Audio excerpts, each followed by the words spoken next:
Right breaking news చూస్తున్నాం. తెలంగాణ రాష్ట్రంలో బదిలీల పర్వం మళ్లీ మొదలైంది. రాష్ట్ర వ్యాప్తంగా 28 ఐపీఎస్ అధికారులను ఒకేసారి బదిలీ చేస్తూ రాష్ట్ర ప్రభుత్వం ఉత్తర్వులు జారీ చేసింది. ఈ నెల 16న ఒకేసారి 20 మంది కలెక్టర్లను బదిలీ చేసింది. తదనంతరం ఒక్కరోజు గ్యాప్ లోనే 28 మంది ఐపీఎస్లను బదిలీ చేస్తూ ఉత్తర్వులు జారీ చేసింది రాష్ట్ర ప్రభుత్వం. రాష్ట్రంలో కాంగ్రెస్ ప్రభుత్వం ఏర్పడిన తర్వాత తాత్కాలికంగా బదిలీ ప్రక్రియ చేపట్టింది. బీఆర్ఎస్ ప్రభుత్వంలో ఉన్న పలువురు అధికారులని మార్చింది.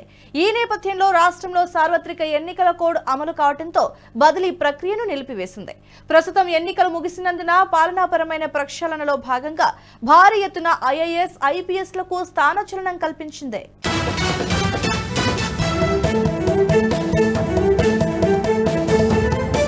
జగిత్యాల ఎస్పీగా అశోక్ కుమార్, సూర్యాపేట ఎస్పీగా సన్ప్రీత్ సింగ్, గద్వాల ఎస్పీగా శ్రీనివాసరావు, ఆదిలాబాద్ పీటీసీ ఎస్పీగా లిఖితా పంత్, మహబూబ్ నగర్ ఎస్పీగా జానకి ధరావత్, ఆసిఫాబాద్ ఎస్పీగా డివి శ్రీనివాసరావు బదిలీ అయ్యారు.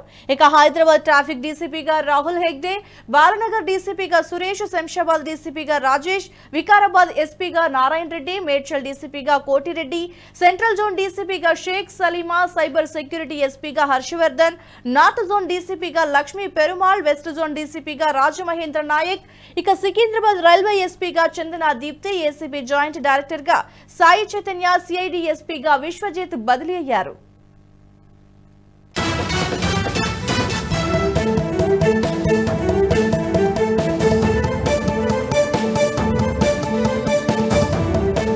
ఈ వీడియో మీకు నచ్చినట్టయితే లైక్ చేయండి, 10 మందికి షేర్ చేయండి. అలాగే కామెంట్ల రూపంలో మీ అభిప్రాయాలను మాతో పంచుకోండి. Nationalist hub group of channels ను సబ్స్క్రైబ్ చేసుకుని తెలుగునాట జాతీయవాద జర్నలిజాన్ని ప్రోత్సహించండి. ఈ వీడియో కింద ఉన్న బెల్ ఐకాన్ పై క్లిక్ చేయడం మర్చిపోవద్దు.